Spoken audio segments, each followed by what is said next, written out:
Oh, you started the broadcast. So absolutely. So okay, let me start doing that. Okay, hello everybody. Thank you for making the time to join our webinar today, where we will be talking about enhancing free cash flow using some of the most basic data that's available today. My name is Ali Raza. I am the CEO and founder of Throughput. We solve all sorts of bottleneck problems. On the line today, we are very excited and honored to have Steve Robinson, the CEO of the Supply Chain Project, and Dr. Stephen Timmy, who is the founder and president of Finalistic Solutions and has great dad jokes as well. So the goal of today, our objective is to pretty much bring all the different facets of supply chain together to understand how the littlest impact at the bottom makes the biggest impact at the share level. Hopefully today we will walk you through that entire experience, starting with the data at the bottom all the way to what you're looking at, the P&L and the balance sheet at the top. Before getting started, I'd like to make some quick introductions and then set up the agenda. It's going to take a little bit of time, but I do want to give credit to the people on the call and everything they've done in the supply chain space. So quick background on myself, founder CEO of Throughput. I come from a field operations background. So I've done everything from mixed cement, backup 18-wheelers to running P&L sheets and warzone offshore, onshore logistics operations. So I got the full taste of how to use data to impact operations as well as P&L impact. And then getting into Dr. Stephen Timmy's background, he's a professor at Georgia State University at Emory, a PhD in finance. When I first came across Dr. Stephen Timmy's tool, Finalistic Solutions, it was eye-opening, just the ability to use the data and some of the impact I made on the field level to be able to communicate that to the top would have been an enormous value prop for me when I was stuck in middle management.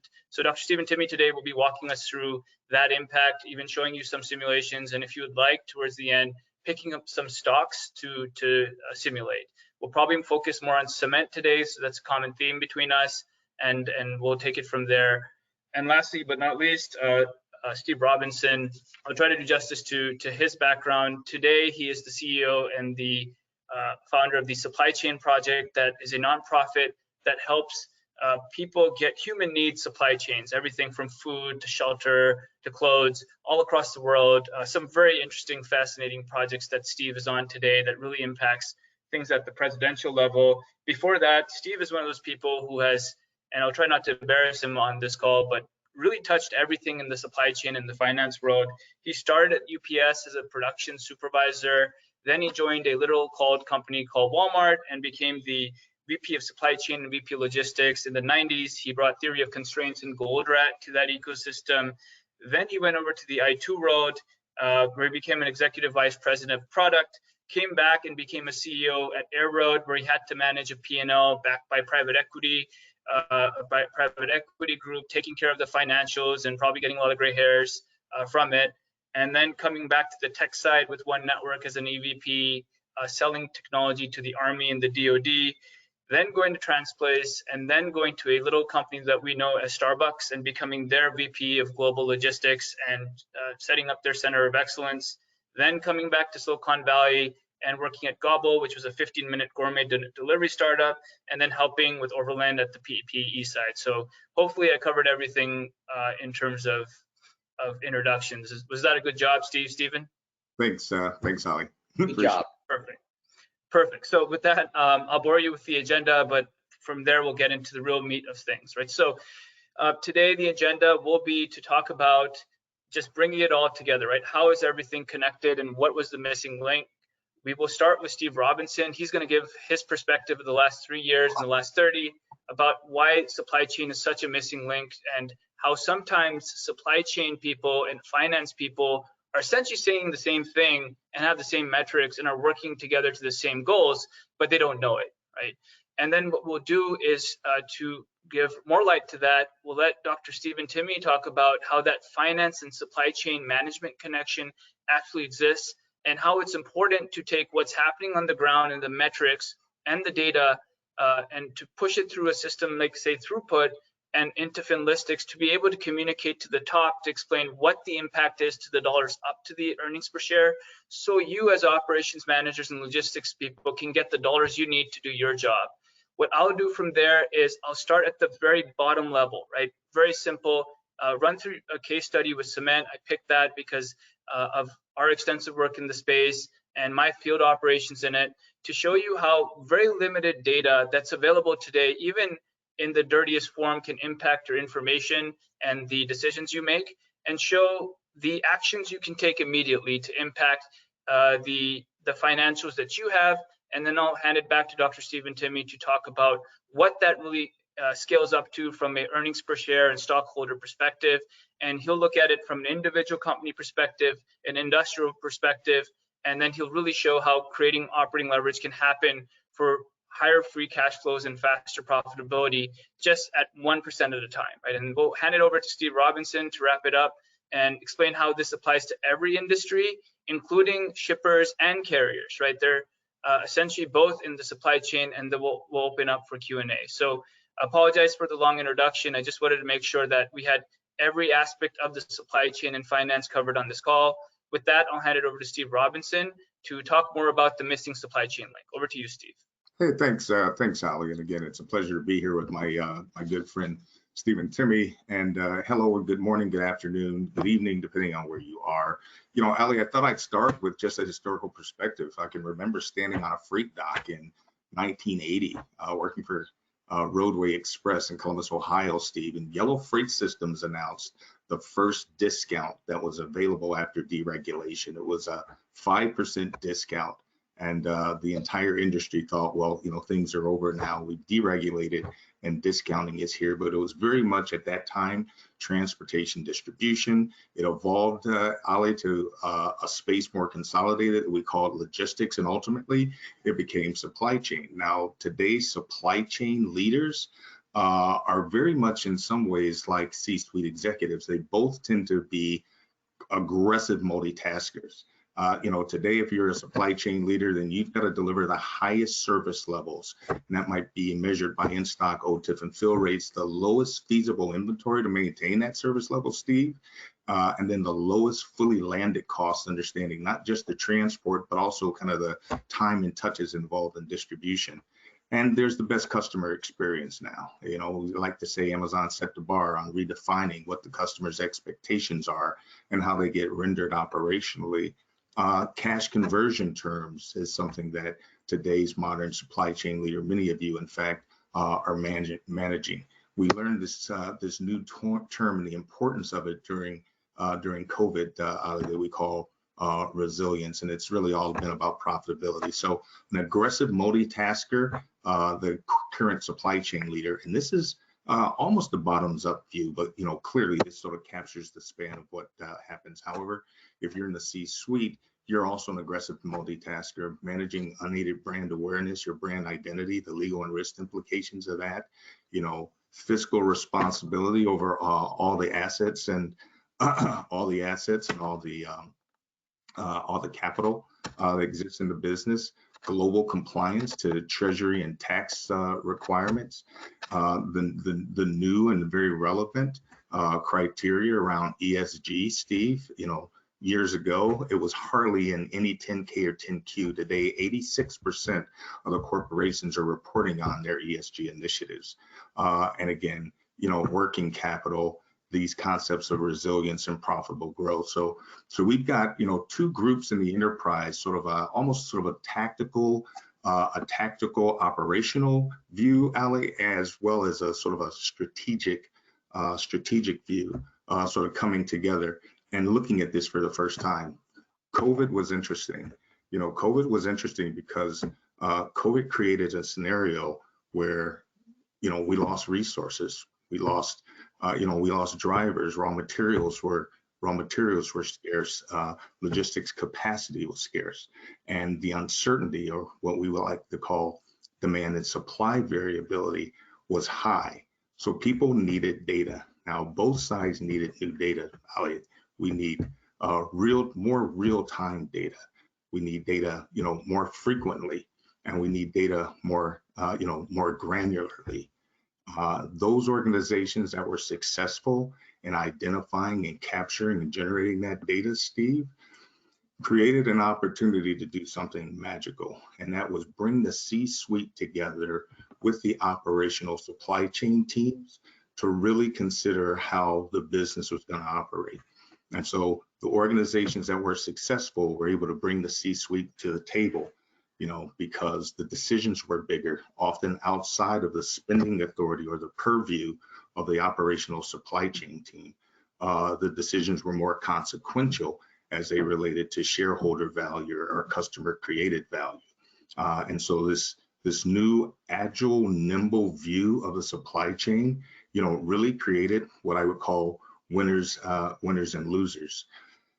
Today, we're going to talk a little bit about kind of that shared space, that elusive shared space where the goals and objectives are kind of together, but the measures and the tools data and the data has been elusive. And I'm, again, excited to share that, Dr. Timmy, Ali, and Throughput, putting these sort of domain areas together are going to create, in a really exciting space and hopefully a very exciting conversation for our audience here this morning. Okay, Ali, back to you.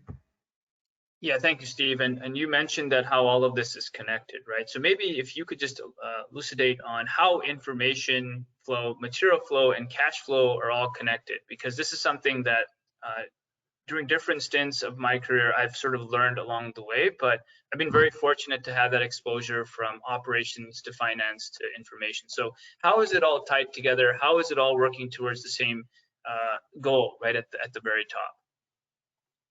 Yeah, so something that I was fortunate to learn. Ali, back years ago, I was a terminal manager for Consolidated Freightways, and I managed the Detroit terminal, which means that I had to interface with Local 299 and the then president, Jimmy Hoffa Jr. And so as we worked through disputes, he had a comment that he would make, and he'd say, "Let's just get all the liars in the same room." And it was really bringing the different perspectives together. That's not politically correct for these days, but again, that was pretty highbrow in the trucker break room, back there. And then later had the opportunity to work with Ellie Goldratt as we were focusing on some of these opportunities at I2. And his perspective was that supply chain value is binary. It's either created or it's destroyed, but it's never neutral. And so all of these various inputs come together to create either a compelling value proposition, and as a result, free cash flow and profitability, or destroys value, meaning it destroys the ability to create free cash flow and profitability. And so we go from the basement where we have kind of granular tactical data that we are able to use to sort of really manage the domain of the supply chain operations leaders, all the way to the high level where we're informing, how to create, how do we create value? What's the difference? Well, again, focusing on profitability at the granular level and focusing on results and focusing on customer service, focusing on time in full is important.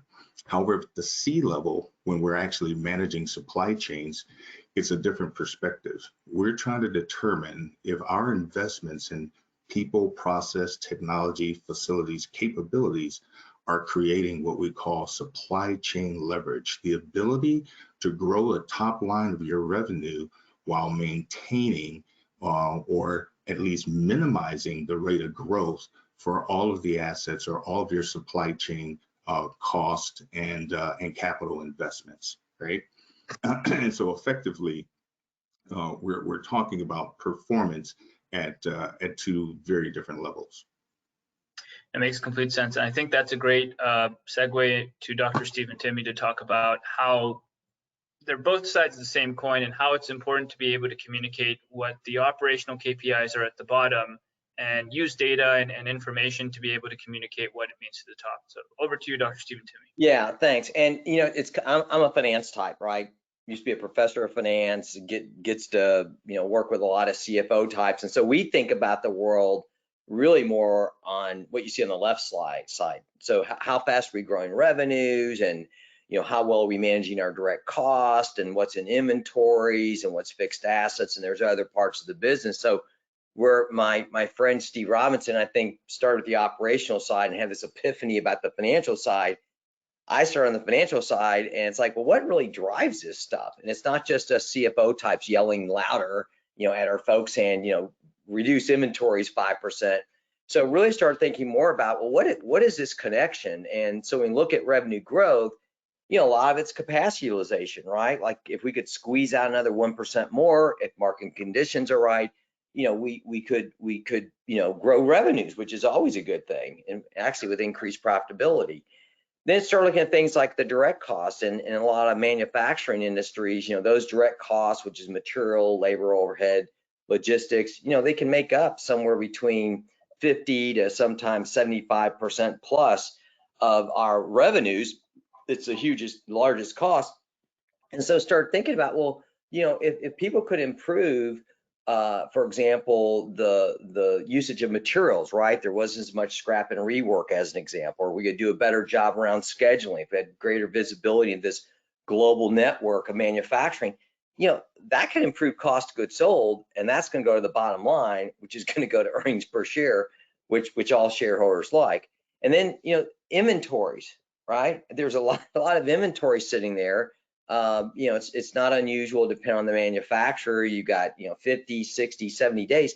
That's a lot of trapped cash. Now we got to realize there's connections, right?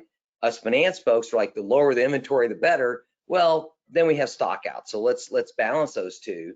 So start thinking about, well, what if we can improve, forecast accuracy? What if we could do a better job, in the four walls, so the our WIP, as an example, isn't sitting somewhere waiting for it to be improved or have higher quality. And then fixed asset utilization, which if you look at manufacturers, that is their largest operating asset. So how can we get improved capacity utilization? How can we reduce unplanned downtime? So we're going to see there's a revenue benefit, but there's also a CapEx benefit. Well, if I'm getting a lot more usage out of this equipment and not driving up costs, guess what? I've got avoided capital expenditure. I can go use that for something else. So Ollie, that's a high level connection between supply chain and the financial performance. Thanks, Stephen. I learned this the hard way, right? So basically, coming out of corporate operations for Fortune 500, right? I used to think of everything on the right side until I got hired early days of Throughput by a PE group that was looking to do distressed asset due diligence, right? So I went in there and I used all of these metrics, and none of the finance guys and gals understood what I was saying. And then one of my advisors got me in and said, "This is not their language. This is your language. You have to go back to your corporate finance, background." I took a couple classes for it, but just that it sort of brought it together to say, hey, the guys at the top looking at the balance sheets are not the same. They don't have the same terminology as the people who've been living day to day in operations. So that's where I think that story from taking what's at the bottom in field operations, pushing it to Throughput, but ultimately tying it to Themalistics to make it very easy to communicate for people who don't speak the language at the very top, what the work they're doing at the front lines means, whether it's the Army or the Air Force or food, logistics. It doesn't matter what industry, and Right. Steve will go into that a little bit later. It's really powerful. So what we're hoping to do now with the rest of the webinar is to take you through that journey, right? Which is, how do you start at the very bottom with what you have, right? Now, I'm talking from a field operations background perspective, right? So we're going to continue to do stuff as is, right? Because we have to provide stuff to the end customer and make the customer happy. But using a little bit of data goes a long way, right? One of the big experiences I had during an operation I was running that was just troubled with war zone logistics and all that, is that when plans fail, planning systems fail, right? So what do you do after that to still make the decisions you need?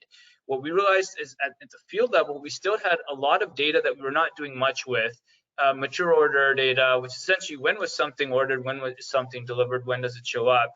We could essentially use that data to understand what our true capabilities were as from a team perspective and an asset perspective, and start making impact immediately today, right? The big question we had from the top was, okay, what can you do to increase output? What can you help us do to free up cash, right? How grow profitability when the stock price is going from $100 to $40? This is what supply chain is required to do, but oftentimes we don't know why we're supposed to do that and how we can do it, right? At the top, as Steve Robinson mentioned, ESG and CO2, this is the new name of the game as well, but it's really important to start at that base level to get the front lines to understand how they can be a little bit more data driven to get what they want at the bottom and at the top, right? And to walk you through that, it's very important to understand what can be changed today. So there's a lot of data out there, there's a lot of tools out there, but ultimately, fundamentally, operations don't change, right? There's only a few things I can do today that can change my operations. One of the things I can do is to figure out what to move, right? Which is, should I have these products sitting in Omaha or should I have them sitting in Miami or in London, right? Optimizing that inventory mix for higher savings and production efficiency is in my control, right? I can say we're going to make something on this production line and not on this production line. That's something operations needs data to make better decisions on, even dirty data for that matter, right? Using data versus not using data, big impacts, as I've seen myself, improving working capital by 15% and preventing layoffs and all sorts of things. There's huge applications in the little actions at the bottom. The second thing is what to expedite, right? Which is in the military, what we're seeing is if the supply sergeant knows that we're not going to have a part for a certain aircraft, they now have the ability to pick up the phone and figure out through all the different bases who should we be calling, and this ultimately improves allocation. And lastly, what you mentioned about the capacity utilization, most people don't realize that the supply chain is essentially like a pipe. Sometimes you need to pour seafoam through that pipe to clean it up, right? So sometimes you don't need to have products that are not making you money or grabbing you market share go through that pipe. So one of the biggest impacts that we've had is with SKU rationalization by understanding at the very end what's selling and reducing and removing everything that doesn't sell up the chain, right? And what that's helped us do is actually streamline asset utilization because we've not needed more assets to move that. And to now move that into a true case study, I wanted to focus on cement. Now, we could have focused on semiconductor, we could have focused on food, military, but I wanted to pick a material that everyone comes in touch with almost day to day and show what we were able to do in that ecosystem, right? Where we were able to go to the very unique situation where the CFO had buy-in and the business units were helping us to help increase the cash flow with just the materials order data in record time, right? Less than 3 months, within 6 months, they were realizing issues. So again, the problem that we found was that in a boom time when, and of course, COVID was a boom time when everyone was doing remodeling around the house and we're building roads and etc. One of the big challenges we saw was, okay, the products that are not selling predictably are resulting in millions of dollars of additional logistics and handling costs. But the big problem the CFOs had was they couldn't get capital assets, right? They couldn't get Caterpillar trucks or set up a vertical mill. So in order to serve the customers and push the products that do sell without the available capacity, what could be done, right? This is where we made the case to say, well, if we use data right now, let's not even get into AI where we start looking at election cycles and weather patterns and understanding how that impacts the demand. If we can truly understand what's selling at the Home Depot stores or the hardware stores downstream and essentially move and make what actually will sell, what ends up happening is you eliminate a lot of the early production and over ordering down to the exact location, right? So we can say what's selling in Brazil is not what's selling in Ecuador. And what this also does is it increases the availability and maximizes the on-time full. So what we found was that cement creates 1/10 of the world's waste when it comes to emissions. By just realizing that 30% of the materials that were starting at the quarries were not going to end up selling at the hardware stores, we basically pointed out the opportunity to not push 226,000 tons of cement, right? From a CO2 estimation perspective, that's 140,000 tons of CO2. Back then, I think it was almost $7 million in credits, right? So huge impact on the ESG initiative, but the business impact was where it was the highest. So working with the business unit and showing them that, look, you don't need to buy more of these heavy trucks. Just by using data, you already have the capacity on hand to not only clean up the supply chain, generate $31 million in additional profit, but also get a very big ROI in 90 days, right? But the big question was, what was the true net financial impact? And this is where I would like to hand it back to Dr. Stephen Timmy to pick maybe another company to show what these numbers mean, a 30% opportunity to capture more yield or get rid of stuff that's not selling does to a company, an industry, and beyond. Over to you, Dr. Timmy. Yeah, thanks.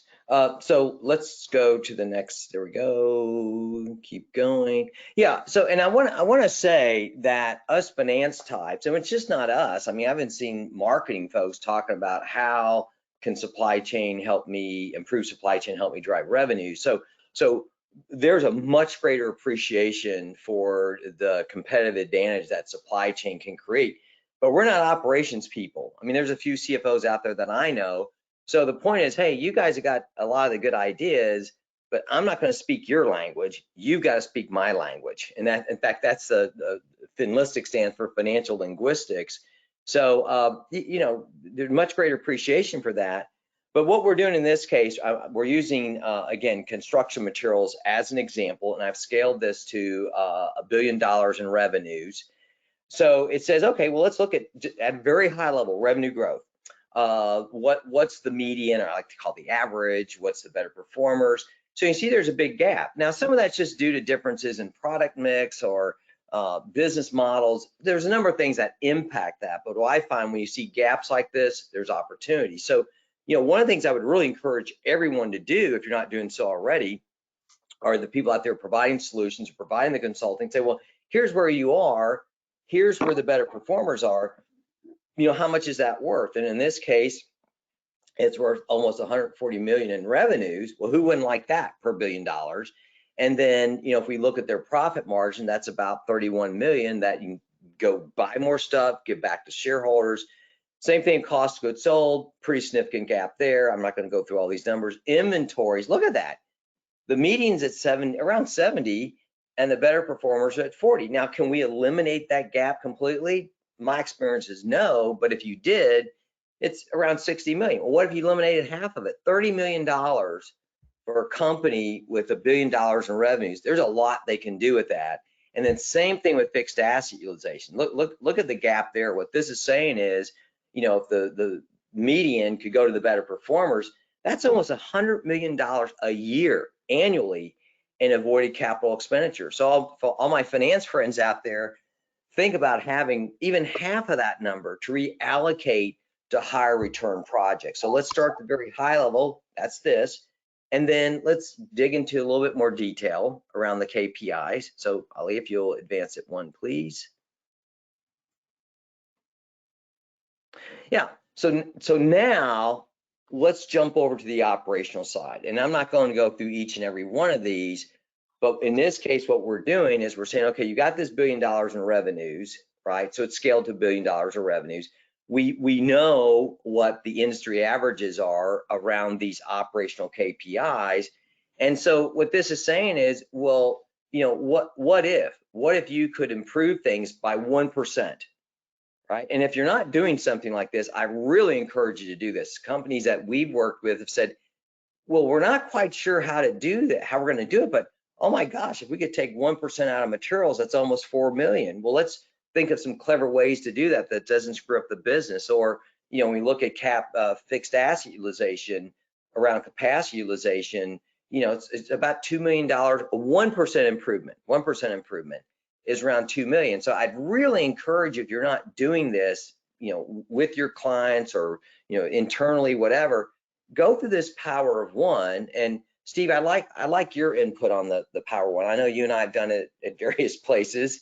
So how should our friends out there think about this power of one? Well, Steve, in full disclosure, back in 1997, you know, we pulled, you know, anyone that had a title above director into a massive auditorium for a full day, just about shut down the company in Bentonville, Arkansas, and really began to get both the C-suite leaders and the operational leaders to all kind of consider these opportunities. And something magic happened when we talked about the power of one, Steve, because it really wasn't about software or business process or functional excellence.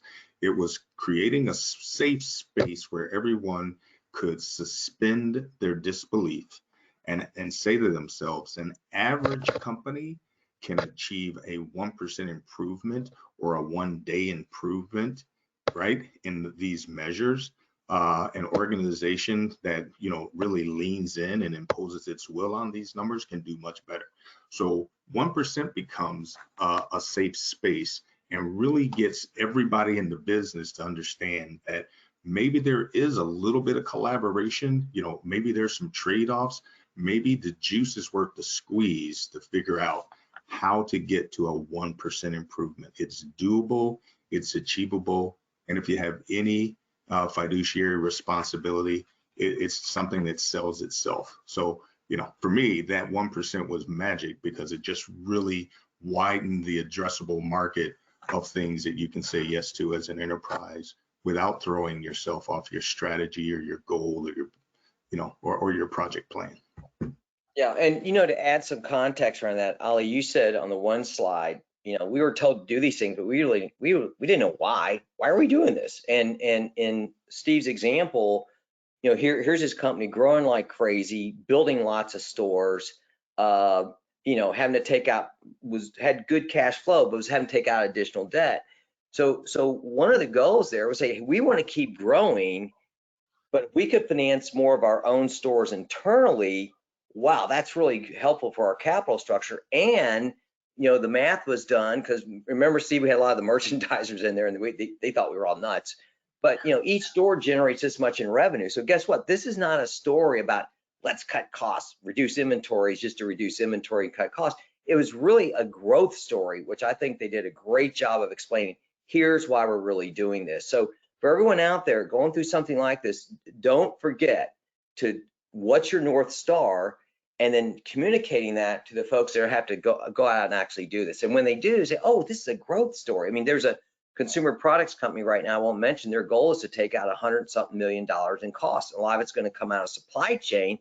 But what they're saying is, we want to take that $100 million, most of it, put back into the company to come up with new products to sell. It's a growth story, okay? Absolutely. So if you're not doing something like this, strongly recommend you do that. Ali, you have a comment? Yeah, and just to add to that, right, it's basically the tools on hand and this way of thinking basically gives the dollars to operations to do their jobs and do it better, and you know, make the upgrades that they need and hire more people so they're not shorthanded, and ultimately gets the dollars at the top and the stakeholders are looking for. So it's a win-win, right? I think what you've emphasized, and I know you're going to show some simulations of some public stocks now and what that 1% means. It's huge just to be able to effectively take your story and say, I did this in one part of my organization. If we were to replicate this in 100 factories for, say, something like plastic bottles, right? What does that mean for all of that public company stock? I think that is the missing link that we're talking about, and I'm glad Steve has been able to provide some background. So moving on to the next slide, which is essentially the live simulation. What I'm going to do now is make Dr. Timmy the presenter, and he will basically walk you through some of these applications. So over to you, Dr. Timmy. Let me know when we can see your screen. I can see it right there. Okay, can you see it? Yes. Okay, so we're great. Picking Wholesome. Go ahead. Yeah, and this is all in the public domain. So this is not, you know, oh, here's what they should be doing, this and that. But just to make it real, and I strongly recommend, you know, this type of analysis be conducted for your company internally, which your finance folks are probably already doing, although sometimes we forget to share it with people. So let's just go through a day in the life. All right, so here they are, Holcomb, you know, they've had, you know, obviously some, you know, upticks in revenues, but still way below the industry average. And again, there's lots of things that cause that. But what we also find is, from a profitability perspective, they're really not doing all that bad, especially relative to their peers. So not getting the growth they probably want. Profitability looks pretty good. But I can tell you, as finance folks, we always want to be more profitable. So let's just take a look at a couple of the areas that supply chain can impact. And one of those is going to be cost of goods sold, right? And in this case, that's making up about 50% of their revenue. So when we think about this, what this is saying is, you know, it went down, you know, maybe more demand, cost, whatever, but now it's gone back up, and it's gone back up pretty significantly, to the tune that if, you know, they could achieve their best performing year, easier said than done. That's what we call the value of the gaps. there would be an additional 1.4 billion in profits, which is going to go to the bottom line. Now, is all of that achievable? The market has changed, maybe product mix has changed, but I always say, look, what if you could deliver 10% of that? What if you could deliver 20% of that? That's going to be, of great value to that company. And then one of the things that all of us finance people like to do is, well, how do they compare to their peers, right? And we've got some, you can change the peers, but it says, okay, well, here they are. But there's a couple of peers that are a lot lower than they are, and so how do we get there? And that's one of the really great things about benchmarking. You can explain some of it away, unique product mix, business models, geos, and all that. But I got to tell you, where there's smoke, there's fire. So now we start thinking about, well, to improve profitability, to also drive growth. How can we do a better job of managing those items within cost of goods sold, or those things that are driving revenues? And with that, what I like to do is go over what we call this power of one. Okay, and let me select, I'm going to select production. And by the way, we're going to show you how you can get a complimentary Finlistics report. So in this case, not product development, make sure I do production. There it is. So I encourage everyone to do this, even if you don't know how you're going to do it, right? So in this case, it says, well, here's what revenue is worth. What if we had some clever ways to improve throughput? So what this would mean is, for a company their size, and you can scale it to the geo. So I'm just do this for illustrative purposes. Let's say we want to scale the benefits to just the US. So what this is, it's taking it's some industry data around throughput and around things like time to market, all that. And let's say, well, what would it be worth to a company their size? And so, Ali, I want to ask you, this looks great in theory, and the numbers look pretty impressive. So how would someone squeeze, like a Holcomb, how would they squeeze 1% more out of their assets to get that 1% improvement in sales, assuming they could sell it? But give me some examples. How does that happen? Yeah, absolutely. And it could be anyone. It could be Wholesome, CMEX. I see Canada Goose is on. Many different companies are on, right? So on the operations side, there's a couple of ways of doing it. One is just picking the right customers to sell to, right? Which is, okay, we're going to be using our concrete fleet to serve these customers, right?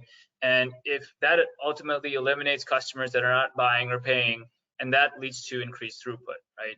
Other ways to do that is obviously buying another truck, right? In this case, we're trying to prevent buying more concrete trucks, but that's how we can do it. Again, it comes back to the make, move, reduce, and remove stuff, right? And if you are looking at it from a throughput perspective, big applications. We can go into some other use cases in a while on the call. Just if you have any companies that you would like to simulate, anything from, I don't know, Intel to Gap, whatever you like, let us know and we'll go through those. But that's how I would get an increase in sales. And keep in mind, I had 13 different cost lines that I had to look to.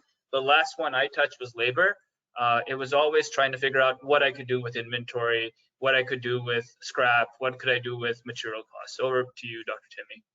Yeah, and so having mentioned those, and again, we're using some industry averages here, but for my friends out there, hey, I want to apply this internally to my company, you've already got the numbers. Or for my friends out there that are maybe providing solutions, or in the management consulting arena, there's sources of industry averages. So I'm just going to pick labor because you mentioned that, Ali. So this is saying, look, well, here, as a percentage of cost of goods sold, the median's around 20%, the better performers are at 15. So you can modify all this, but the point I'm making is, Ali, you mentioned like labor, right? And in this case, it may be, look, are you out of your mind? I can't find people to work.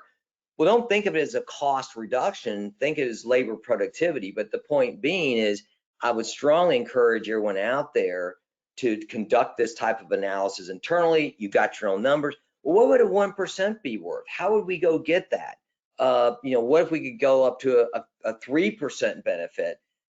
Thinking about your own internal analysis. So, Ali, how do people, or Steve also, so this looks great on paper, and this is something that as finance folks like, But what has to happen for people to start making this transition from I run operations to, oh, here's the financial benefit? So help, in terms of the road forward, I know we're going to talk about that, but what are some of the key things that has to happen for finance, other types in the organization, the operational side, to start collaborating, to start getting these kind of benefits? What do you see as the 2 or 3 critical success factors for making this work?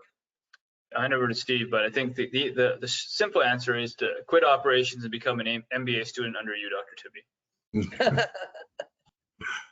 Yeah, honestly, it typically shows up in the annual operating plan, where the business strategically is making determinations of, what are we going to do? We want to grow 5% with a 20% margin, or we want to grow 20% with a 5% margin. And that really sort of sets the operational plan. Now, the challenge is sometimes is, how do we kind of deliver that? And do we have the people, process, and technology? Are we making the right capital investments? And do we really can we do that in a seamless way where the C-suite and the operators sort of get together?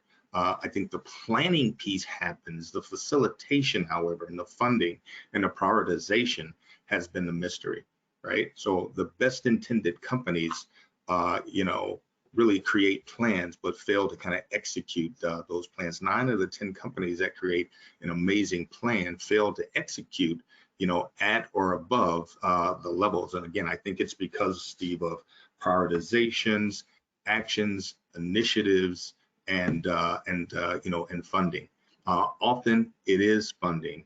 It is funding capital, providing kind of the capital, providing the technology, having access to data. And that really is more of where the execution falls down. Yeah. So, and again, I want to mention that, and I keep talking about the financial types. It's not just as financial types, but more at the executive level, really appreciating the benefits of improved supply chain management. And like I said, but their background typically is not that. So there has to be that collaboration. But to me, one of the important things is, define that North Star. And, just real quick, like in this case, looking at their inventories, each 1-day improvement's worth, $11 million. Well, what if you took 5 days out and didn't screw up sales? And with the fixed asset utilization, what it's saying is, hey, what if I could squeeze 1% more out? I just at a 1% improvement, it's worth, almost 25 million. So again, if you're not doing something like this, I strongly encourage that you do that. And then I think Steve said, get all the liars in the room, right? Hey, here's what we're trying to get done. Here's what a 1% improvement is. All right, let's start brainstorming how the heck we're gonna get this done. So Ali, back to you. I want to see if there's any questions around this power of one. Yeah, and just to add to that, Stephen and Steve, what you mentioned, right, where that 1% goes the furthest is a very important part, right? And that's where like theory of constraints basically influenced why we try to find the bottleneck and try to understand, look, where should we be focusing our time? I think this is a very powerful tool that says if we had to focus all our efforts on fixing 1% or improving 1%, where would it be, right? And I think this tool at the very top looks through the 13 or 14 different cost lines and assets and says, this is the way we go. So one of the first questions we've gotten, and just to let everyone know, there's a questions box. If there is a company would like us to run this on, again, Dr. Timmy can run a complimentary report. But one of the first questions that we got is, when looking at fast growing private companies with a unique business model, would you recommend looking at indirect public comps? Absolutely. I mean, that's one of the things they're trying to do, especially in this environment where, it's just 6 months ago, especially if you took funding, my experience is a lot of people are like, look, just grow the business. We'll talk about path to profitability later. Now is, keep growing, but come on, we have to show some, positive cash flow. So yeah, definitely leave no stone unturned. And Steve, you mentioned it. Do we want to grow at 20% with a 5% margin, or 5% with a 20% margin? So again, what's the strategy? It's hard to just say, here's what you do, but anytime there's inefficiencies, say in the indirect cost areas, well, I could take that money and help grow the business even more, or say, look, we're going to start showing some positive cash flow. Maybe we could pick another example that's closer to people. Maybe let's pull up, I don't know, like a Mondelez or a Unilever. Yeah, we can do that.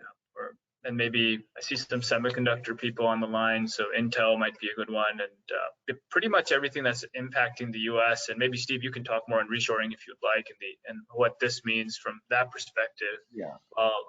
Dr. Timmy pulls up some examples. Yeah, and what I'm going to spend just a few minutes on this because we're going to give you a QR code to request one of these complimentary reports. A nice, neat PowerPoint here. But real quick, with Mondelez, what we find is the growth, right, is typical consumer products, but they've been ramping up.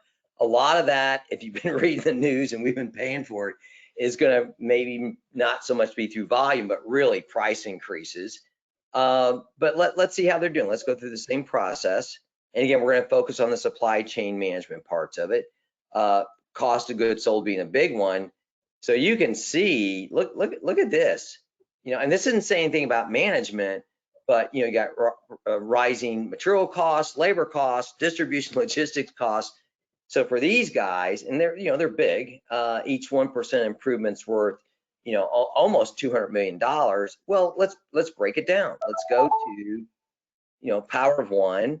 I'm going to focus again on, you know, production. And, you know, let's just, I mean, there's so many big segments. Let's just scale this to the United States, and let's refine it even more to their business segment. Oh, they're showing the same thing. So we can go through the same process, and it says, you know, an 1% improvement in throughput scaled to their operations in the U.S. is 40 million. You know, we mentioned labor costs. Well, what would that mean? You know, 1% improvement's worth around, you know, 11 million. So again, you can do this for any company, even if they're private. You just scale it using the industry data. But Ali, what I want to do now, because I know we only got 15 minutes left, let's show how they can request one of these reports. So if you'll take back the Yeah, screen absolutely. share. And then while I'm doing that, maybe just talk about the earnings per share impact to some of the private equity teams on the channel. Yeah, so there is a way once you've got these, you know, total KPI benefits, and then you've got, for example, that was inventories. It's pretty easy to convert these things into an EPS impact. And that's a story for another day. But you know, for my VCs out there, private PE folks out there, I mean, it's pretty straightforward to take a reduction in expenses and then convert that in earnings per share, take a reduction in assets and convert that into an EPS. All right. Excellent. Back to you, All right. Lee. Thank you again, Dr. Timmy. And again, it was very powerful for me, and you know, anyone who ends up in that managerial perspective or looking at finance, it's an incredible tool. So please do reach out. There's a scan code at the end of the Q&A. We will have that available. What I'll do now is I'll just wrap this up and make sure that we emphasize that this is not something just for Concrete or Mondelez. This is something for any industry. So I'm going to hand it over to Steve. Steve, just maybe talk about what the opportunity is globally from a corporate perspective, from a nonprofit perspective, and if you could also elaborate on what this means to the carriers, because oftentimes that's the missing piece that many people don't fully appreciate of how many dollars are essentially stuck with the carriers. Over to you, Steve. Oh, excellent. You know, so whether you are, you know, whether you're a retailer, a distributor, or manufacturer, if you're a multinational company, then over the last 20 years, you've had to get considerably better at moving product, moving money, and moving material around the world, which means that you're now in a sort of a heterogeneous world where you've got to speak different currencies and different languages. But what's been elusive is that common language, you know, Ali, around logistics and supply chain. It's just now starting to come to the surface with decision support tools like throughput, and with this new language, Steve, that isn't new, but the revelation around it is new, you know, finlistics. You know, there's currently a controversy in the market today where, you know, as a result of COVID and the disruptions, we're finally getting what we've asked for as an industry, which is a tremendous amount of quote unquote visibility, right?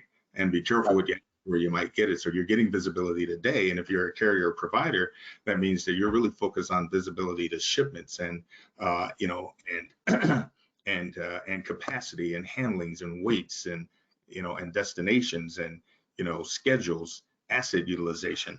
But if you're a shipper, you're interested in those things, that's necessary, but it's not necessary and sufficient, because you need information to, which SKUs and where you're sourcing those SKUs and where they're going and how they're being distributed, what channels, whether it's a big box, a retailer, or e-commerce, what are the specifics of an individual SKU, and what's your quote unquote SKU portfolio.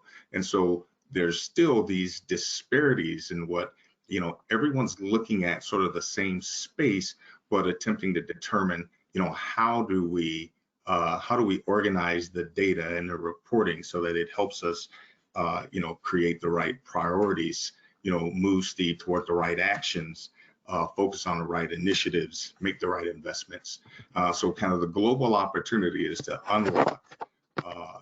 unlock the true potential of enterprises and industries by getting to some common frameworks for decision support.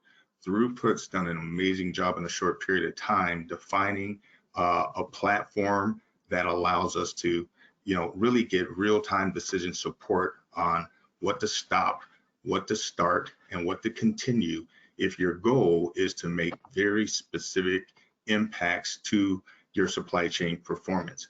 Finlistics has created sort of the language that allows you to really strategize for the first time with both the C-suite and the supply chain execs at a granular level and speak the same language to understand how will the enterprise execute on that annual operating plan, just really taking away a lot of the confusion in the Tower of Babel so that there's clear decisions on capital deployment, resource deployment, initiatives, prioritization of initiatives within the enterprise.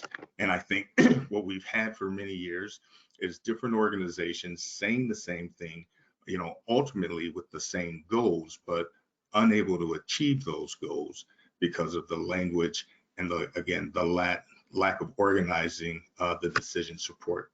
So really an exciting opportunity for supply chain to not just change, the outcomes for individual enterprises, to reinvent industries, but additionally, to make, longer term societal impacts. Absolutely, Steve. And what the impact and just coordinating with Dr. Timmy on some of the C-suites and chairmen we've been able to communicate is huge, right? And that was always the goal that I had, 8-9 years ago, saying how can I explain what we're doing at the bottom matters at the top, and sort of bringing that everyone in that Tower of Babel together to say we're all talking about the same thing, we just talk about it in different ways, right? So in summary, how we would like to wrap it up is I hope today you got an idea of that entire connection point from what is called bottom feeder data, and we'll get to questions on that, and how that ultimately starts at the top, and understanding where that power one is really important, right? So getting that holistic view of your financial state, doesn't matter if you're a private equity group looking to do due diligence and acquire a company, or look at portfolio CEO performance, and or just the CEO of a company or the board, understanding that health of the business, where that 1% goes the furthest, and improvement areas where that continuous profitability, understanding that, but understanding what the bottom is communicating in very basic terms, like, oh, we need to keep our stock buffer here. Oh, this global supply should be the X demand matched here, and recommended stock level. Really just being really strong on the emulation of what the bottom is saying, what the top wants, and getting middle management to also effectively communicate what excess working capital means to the top and the bottom, top inventory spread and throughput, and other ideas to basically allow the dollars that the top and the shareholders are looking for to flow upwards. And when those dollars are freed up, hopefully have that flow downwards for whatever applications you need in terms of expanding the business, hiring people, training them, and whatever you want to do with the money at the end of the day, right? So I hope this was a very effective panel for you. Thank you for staying on. I know that the information was dense. We will be sending a recording for our registrants, and now I'll get to questions, right? So I guess we'll start out with the first one, which is actually came through on LinkedIn, which is for Steve Robinson, which is, Steve, what might you think about group ordering and various 3PL solutions? the concept of group ordering and various 3PL solutions? Yeah, I will tell you that, this concept of, I'll call it group ordering, but this concept of sort of a GPO that operates in the marketplace with a common interest, but with massive scale, I think is an untapped opportunity. And so, group ordering allows there to be at a higher level. It allows us to access a level of efficiency, planning, asset utilization, and execution that today isn't available. So I'd be a fan. I'd be a fan of organizations working together collaboratively so that they can, really take out all the noise. It's effectively the difference between everyone having their own intranet and then having a community that's more efficient because it's an internet, right? Imagine what you could do with continuous and contiguous miles if you could peer into the visibility of, where things were happening. Imagine what would happen in Main Street, USA, that instead of thousands of trucks running up and down the street making very small deliveries, there could be planned and coordinated deliveries at scale. I mean, it's just a lot of goodness that comes out of the opportunity to talk about group ordering in the supply chain space. And real quick, the QR code is if you would like a Finlistics report. Now let's make it a publicly traded company, but if you go ahead and click on that, maybe save it for later. But we'll send you a customized report for the company, and it's going to focus on the supply chain aspects of it. So that if anyone was wondering what that QR code was, that's what it is.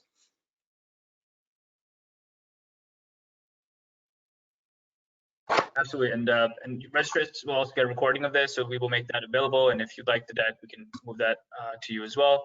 Moving on to the next question, and now we're really getting into the data part. We're going to start first, maybe Dr. Timmy and Steve, you can answer this. But when you say industry data in the panel, user is able to activate peers data. Is it active users data? Whom are customers? Are you sourcing data from outside the platform? So from us, we're actually looking at the internal data to understand what the true benchmarks are. It's like, what are they capable of?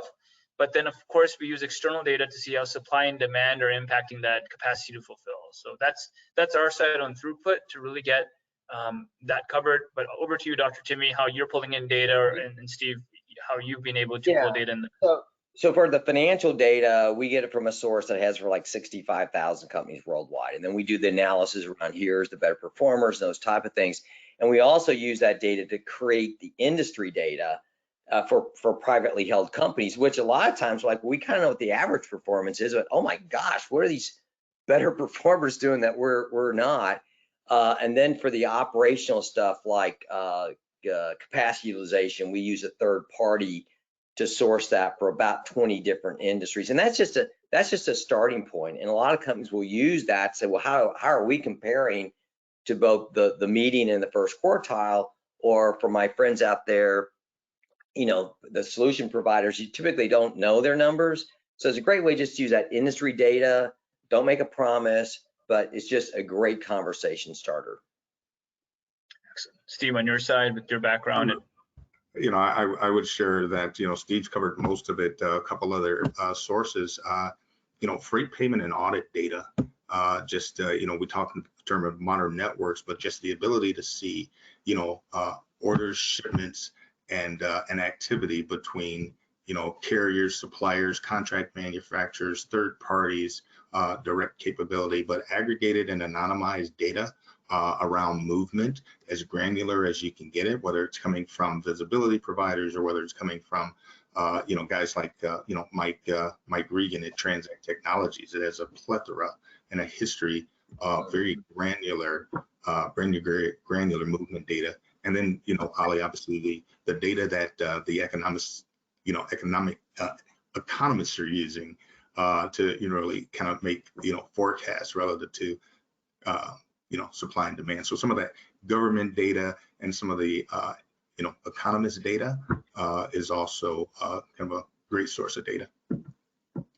Excellent. And I guess I'll answer the next one, which is the data trusted and used by the teams on the ground? So maybe Steve, I'll hand it over to you before I'll give my input, but ultimately all data recommendations have to be validated. So I know there's a lot of buzz around AI right now and recommendations, but how we've always been is, okay, we have the data, we came up with a recommendation.